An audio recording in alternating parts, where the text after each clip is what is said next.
Okay, so we are all now recording. I just wanted to say hello and welcome to our roundtable discussion on online advising.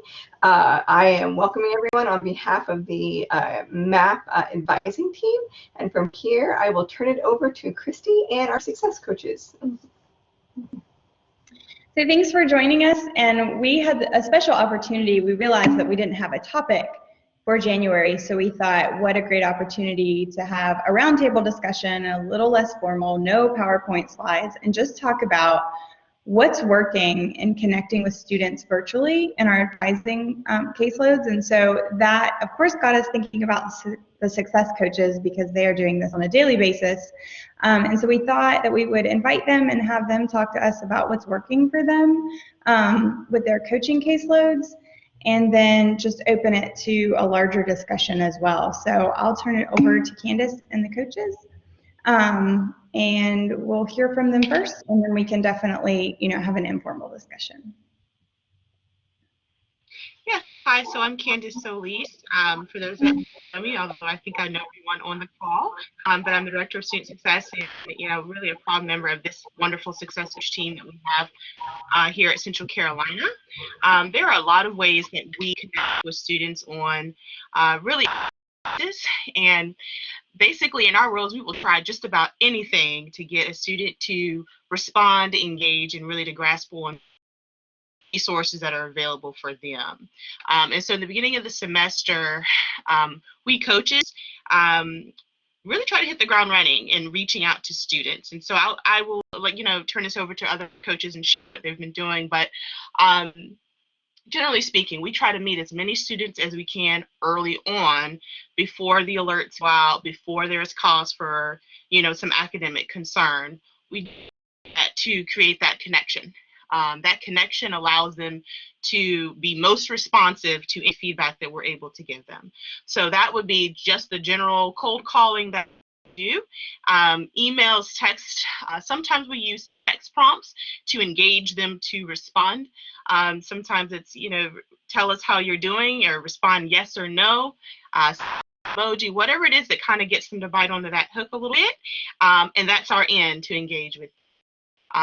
Coaches also utilize those video messages, and that's something that we've started to kind of jump into this week and making sure that we're getting those out to students. And another new something that we may be trying is individual video messages. So like little postcards that you want to send to your students. And so utilizing a Viso to create tasks, to remind yourself to create those videos, just really create a personal connection. And so that's something that we as success coaches, if I do say so myself. But I want to really share some of the initial things that they're doing to create those connections virtually. And, obviously we want to hear from you guys or some questions that you may have on ways that we are able to optimize our skills in this virtual setting. So I will turn it over to Jennifer Babb. Well, good afternoon, guys. I would start by saying, for me, one of the #1 things that I think has worked really well is just being authentic in my approach, knowing that the student is talking to me, right, not necessarily a robotic type message from day to day. But as Candace was saying, one of the main things that I like to dive into that really helps with my outreach is just fun, creative prompts that I share with my caseloads, whether that be Motivational Mondays. You would be surprised the number of students that we've had to reach out from our ACA assignment about that they just lack motivation. So that's come in really handy for me. Yesterday I did What is Good Wednesdays, and it basically I give the option for them to share something with me, whether it's regarding their academics or whether it's regarding just something that's really going good for them. And so it's making that connection first through these creative prompts that kind of builds that rapport with them. And then also, I think it creates a normalcy, that they kind of expect that from me. And so it's one of the main things that has helped. As Candace also stated, something that's been really good, students love emojis. I've learned that this past semester. Just simple text as far as explain in one emoji how your semester is going, and you would be surprised the students that come out of the woodwork that will come back and say, thumbs up, thumbs down, kind of in between. So I think it's just being creative, and like I said, setting those normalcies with the students so that they feel comfort in talking to you. So that is my big thing. I don't know if anybody wants to add on to that, or maybe something else that they've done that in connection with some of those things. Jennifer, can I just repeat something you told me this morning? Sure, go ahead. So she was telling me about her Wednesday message. What was it called? What's Good Wednesday? And Jennifer was pointing out that when you have these opportunities you offer to students for them to tell you what's going on and letting them know that it doesn't have to be academic related. She says she gets the most response from that and takes the time to answer them individually, even though it takes a lot of her time. So then they're building rapport, and in 3 weeks or in 5 weeks, if something does happen that's academic related, they've already built that connection with her. But I just love that she's also taking the time early on to respond personally to every single one of those messages. And so, if we as advisors or instructors maybe haven't made contact with a student, I often check Jennifer's messages to see, what's out there, and I can always connect with her to see if she's made contact with one of my advisees or one of my students, and she would be a resource for me too if I can't reach them. So just kind of making that connection between coaching and advising, and I think there's a lot of opportunity there, so thanks. My big thing is I always feel like if your very first connection with a student is speaking to them on behalf of, hey, what's going on in your English 11 class? I noticed you're missing some assignments. Like that's a bad first step for me. I know we have to have those hard conversations, but it's so important for me to get to know them first, and build that rapport with them, build that relationship, so that they trust that I'm here for them and their support. So I think it's also just being strategic in your approach. Yes, Scott, most definitely.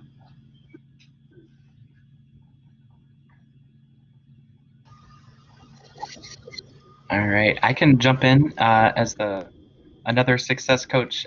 Hey y'all, my name is Alex. Pronouns I use are he, him, and his, and I'm the success coach specifically for health science and human services.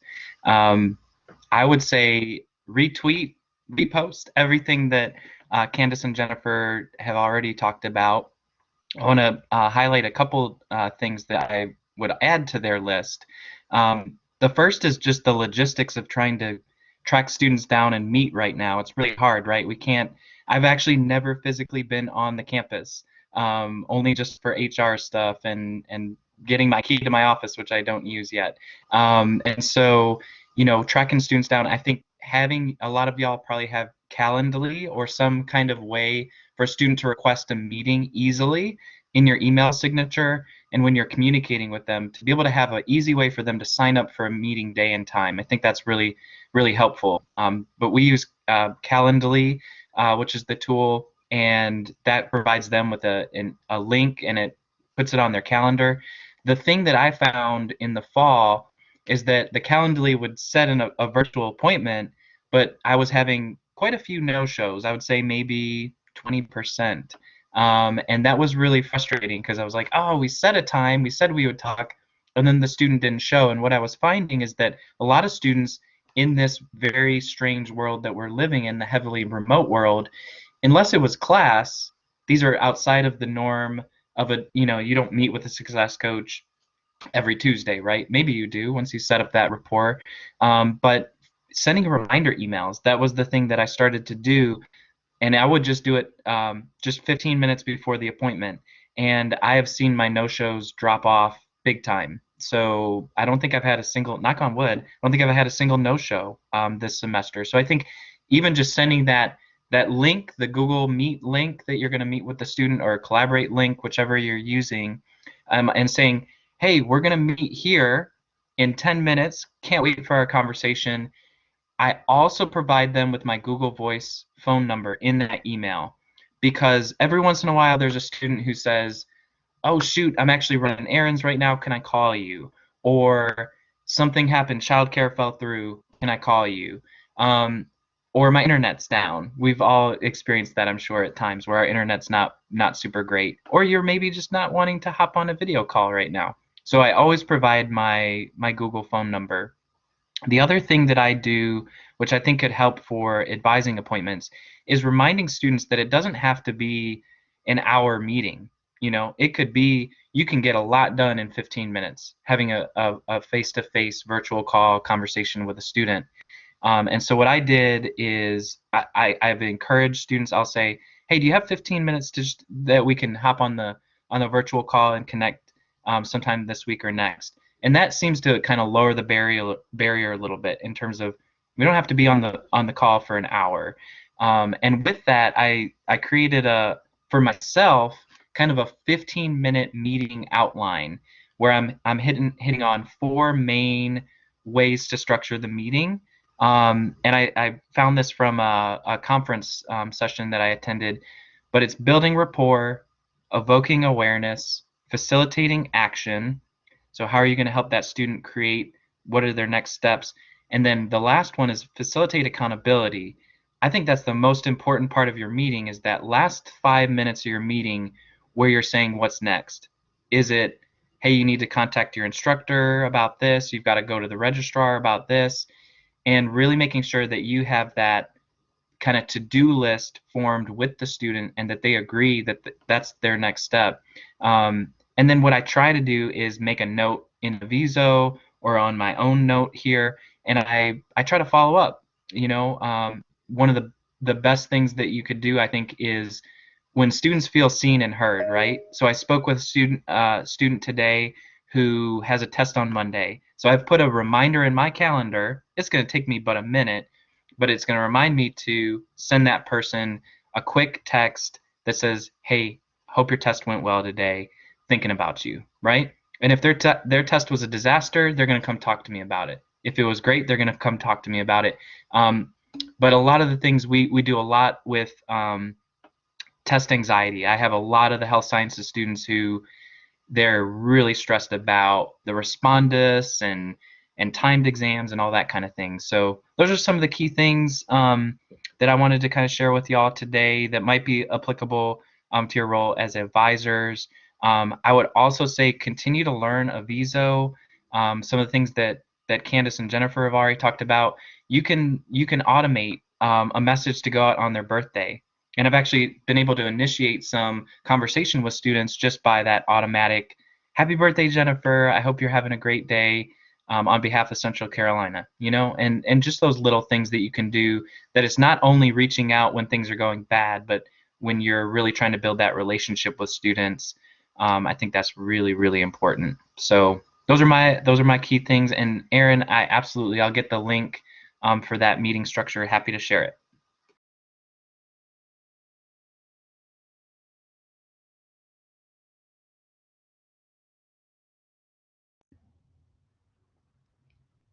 Candace, You're you're muted.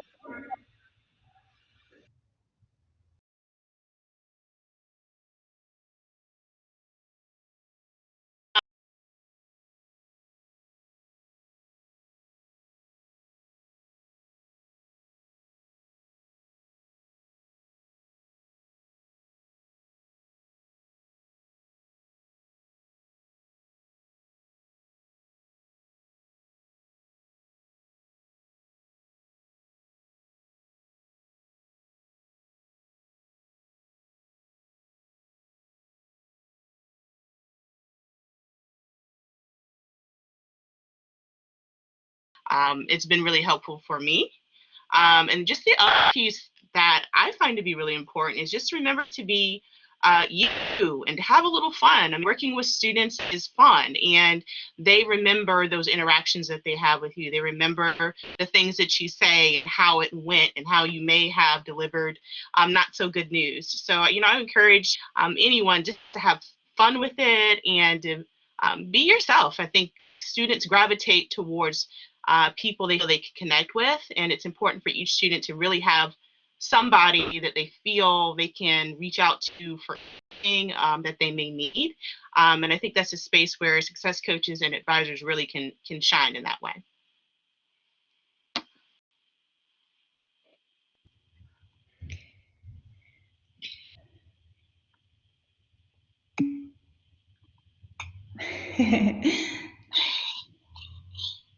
I think Trey is on the call.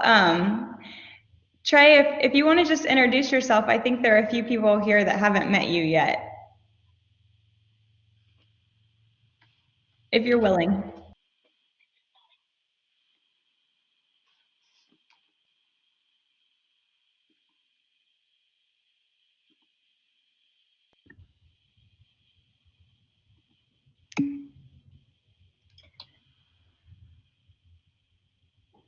Great question.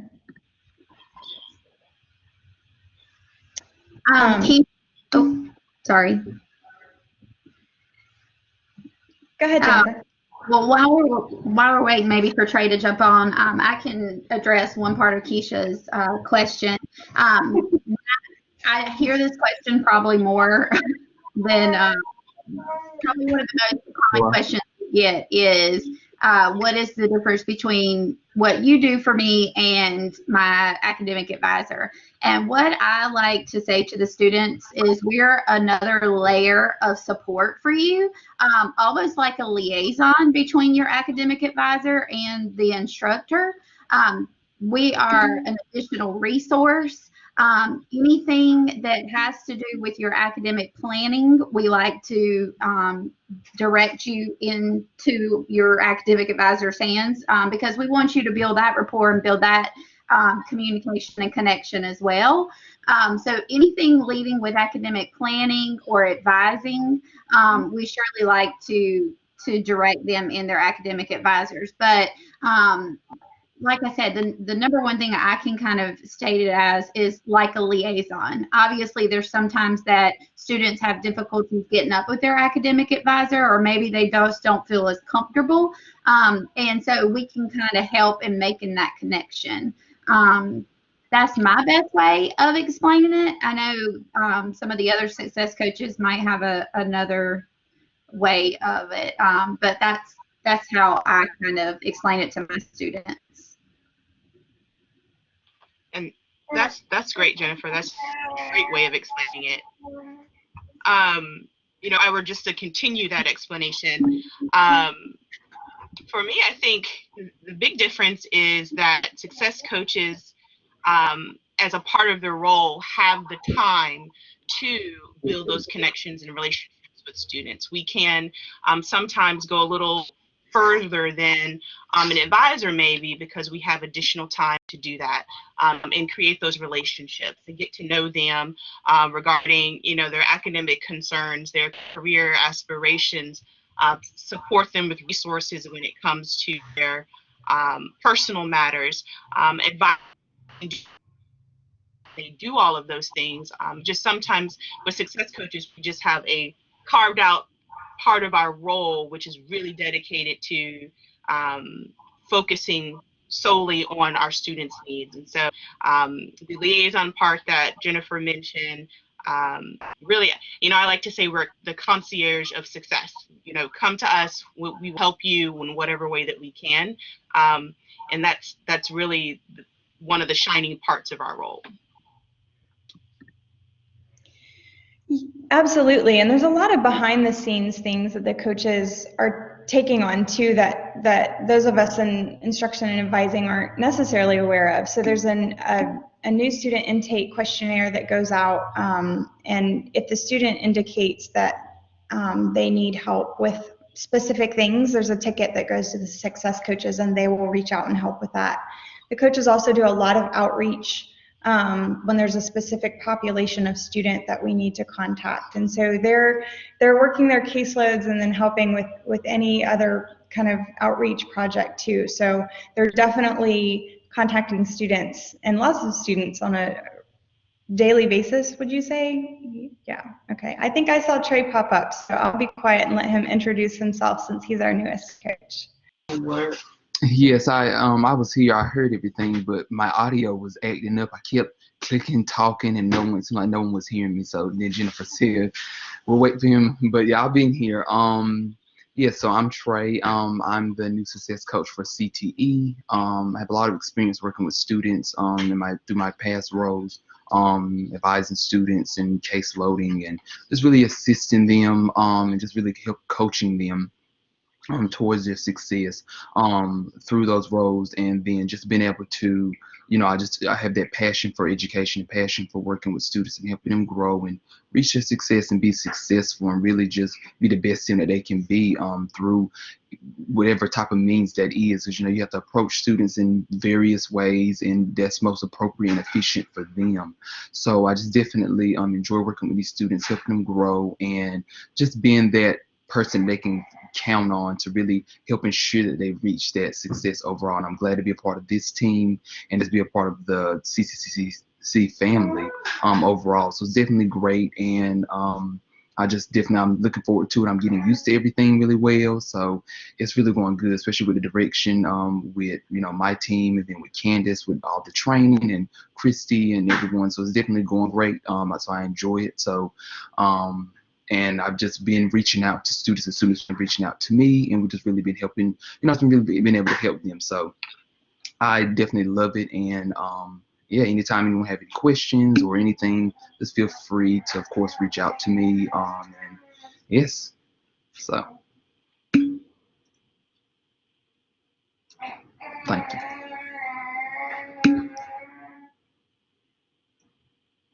Thank you. I see all the comments. Thank you. I'll just say I think we've only been able to work with Trey for a couple weeks now, but the right person for the job and going to add so much value to our campus and supporting students. The thing that I wanted to mention too about success coaching is that I think every student is technically assigned a success coach, but some positions on campus also support in a dual role. So they are the advisor and the success coach, because we're still in the process of continuing to build the success coach program. Hopefully we can continue to get more funding for more coaches. But there are some students, when you go in a VISO, that it looks like they only have an academic advisor. And in those situations, like Miss Trinette Nichols, she serves in a dual role of being an advisor, but also trying to implement some of the coaching strategies with her caseload as well. Did I describe that accurately, Candace? I just didn't want to make sure we didn't miss that.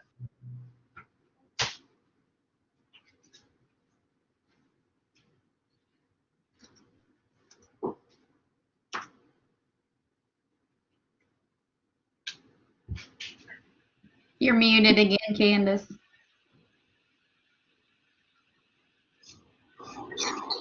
I'm gonna get this right, you guys. I am today. Yeah, no, Alex, you're absolutely right. That's a good point that you do raise. We do have coaches who serve in dual roles. We also have virtual success coaches who kind of started off during the pandemic supporting our students, and some of them have continued on to support in their roles. And so there are those of us who are based in Lee Main campus, where all of us that are on the call are. But of course, Lee Early College has Nick Testa, and we also have Angela, who is also a success coach. So there's different capacities that coaches fill, but it's all in support of students and giving that extra layer of care and support in addition to all the wonderful things that advisors do.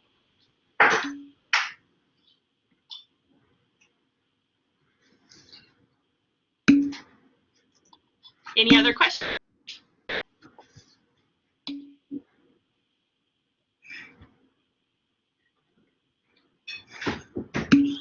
Yes, I second Christy's question. I really want to make a video of myself introducing myself to my advisees, but I'm a little nervous about that, and it's mostly around the captioning. But do you guys have any suggestions? When I make my introductory videos, I am just myself. I like to just state, my name and how long I've been working for the college, what how I serve and what role I serve for them. And I like to always throw something fun in there about myself, just so they have that connectivity piece to me. But I think as long as you're just being genuine in yourself, there's not much better you can do than that. And how do you all do the captioning for your videos? Because that's the only thing that's held me back, because I know how important that is. So I know if you record your video and upload it to YouTube, YouTube does have the automatic captions, but that's kind of the way that we. I think all of us use YouTube, right?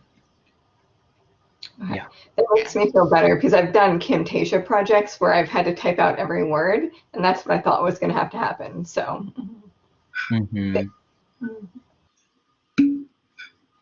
I will say Yeah, if you have my oh, go ahead, Candace.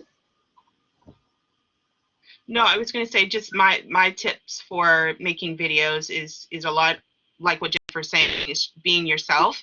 I'm a unscripted. You might have a your little cheat sheet of things that you want to make sure that you convey to your student, but you want to create that genuine connection. And so being yourself, sharing for your first video, share a little bit about yourself. Get them interested in who they're getting to know. That always is effective.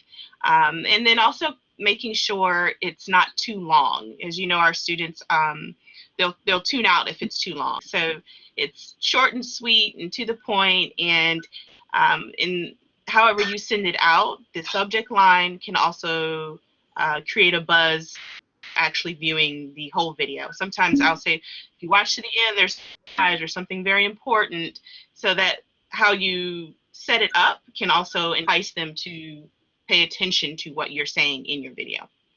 Alex? Yeah, I just popped a link in the chat. If you're presenting slides at all, so let's say you want to do like a mini lesson that you're sending out to your caseload, there are live captions that can be used on Google Slides. And then some of us have also used something called screencast-o-matic.com.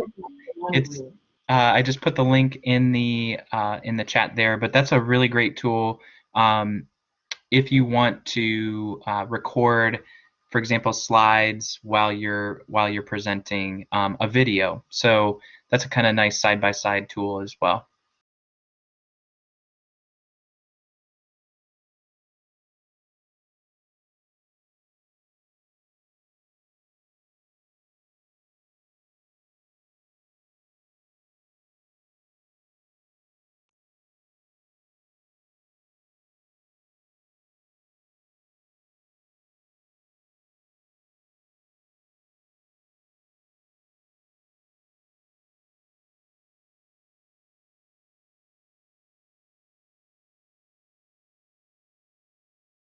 At least a good portion of students like dogs, and it just kind of shows a little bit of personality, and they get to see a piece of me that that they might not otherwise. So I think including some photos in your posts and things like that can be pretty beneficial in terms of making you seem less scary.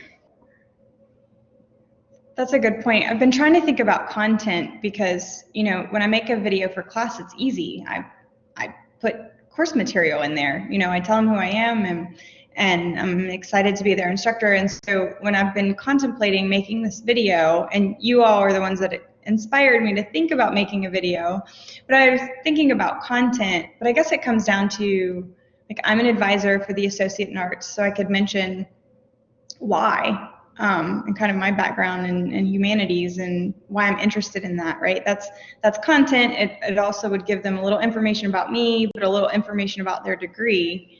So trying to tie that personal piece in with maybe some things they need to know.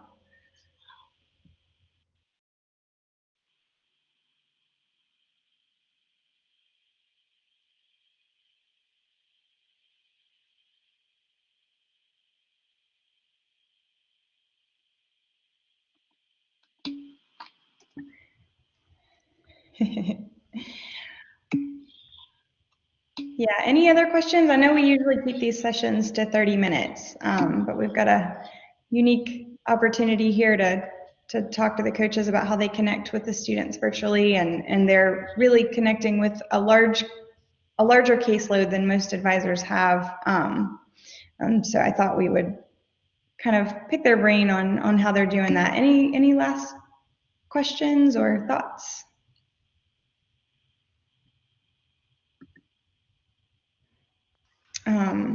I know as an advisor, I appreciate Scott sending us template emails that kind of reminds me of when to reach out and what to say. And I share those templates with the coaches so they know as advisors what we're sending out.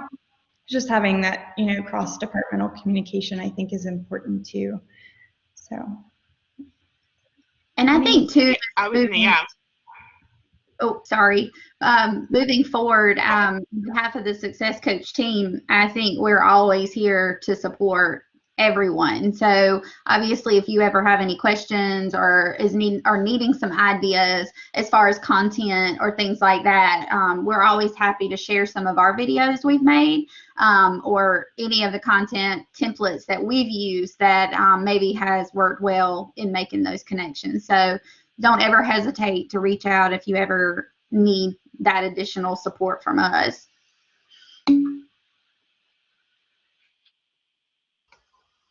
Yeah, I was going to throw on a related note to when you're thinking about content, I think there was a campus climate study that came out across numerous colleges and universities, and overwhelmingly students wanted to hear from faculty and staff an acknowledgement of the stress of what was going around in the world around them, right? That not acknowledging, like the day after George Floyd was killed, right? Like not acknowledging that there is some additional stressors. You don't have, I don't think we don't have to comment on every, geopolitical event, but when there are big moments, obviously we have to maintain professionalism in terms of not being partisan in commenting on anything. But I do think just kind of acknowledgement of, we realize this is a really stressful time for many of you and your families, and I really appreciate you clicking on this link and watching my video because I know your time is really valuable. So I think there's that empathy piece as well.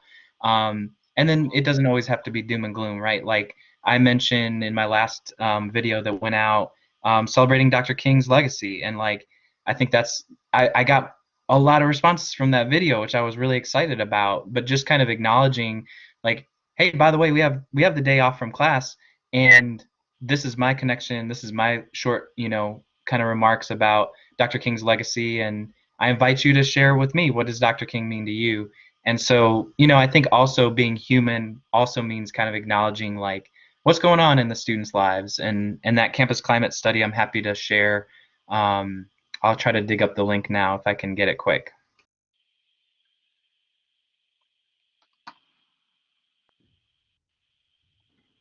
Wonderful. Go ahead, Trey. Yeah. I'll just also add one little quick thing. I would just say, just overall, with your students, the people when you're advising them, just definitely just be consistent with them. These students need consistency, so just being consistent with them, whether it's you're communicating with them or them communicating with you, just be consistent with them because that definitely helps with their relationship, and it makes them more eager to want to talk to you and be open to talking to you about different things. Because if they feel like, oh, you're just the advisor, you're just the coach or whatever, there sometimes it's gonna be like, I don't know if I want, you're gonna tell me the same thing everyone else is already telling me. But if you build that relationship, as I've been learning through training and through practicing and actually doing it and working with students, if you're consistent with them and just be open with them and come off professional, of course, but just also come off in a way that they see that you're friendly. You're someone that they can talk to and explain their problems or explain their issues. So then that way they feel more comfortable with sharing things with you and communicating with you. And then when you message them, they'll be quick to, oh, this is such and such. I'm definitely going to say something back. So that's just a little quick tip just to add an extra for when you're advising the students. Instead of it being sometimes just so generic, just make it, personal and but also professional, but you just be consistent with them and just be open to making sure that you're communicating with them just in the most appropriate manner that's best for them, as I was saying. So that's just a little extra quick tip I would just add in there. Thank you. And that is so true. And I think that's one thing that Scott does for us as advisors, instructor advisors, right? Because we're thinking class, we're starting our classes, and that's, we're thinking about the census date and getting everyone enrolled. And so that template reminds us, hey, reach out early. Don't wait till, registration, that's too late. Reach out early, be consistent with your message. And so, yeah, I appreciate that. Thank you, Trey. And Alex's point, including your pronouns, if you're comfortable with that. Thanks for joining, Erin. As much as you can share and be consistent and professional, but helpful. I really appreciate the coaches coming and the time and advisors for joining us and Amy for hosting us. And I hope that we can continue to have more joint conversations. I know many of you have things to do. So thanks for joining us, and hopefully we can do this again. Thanks, guys.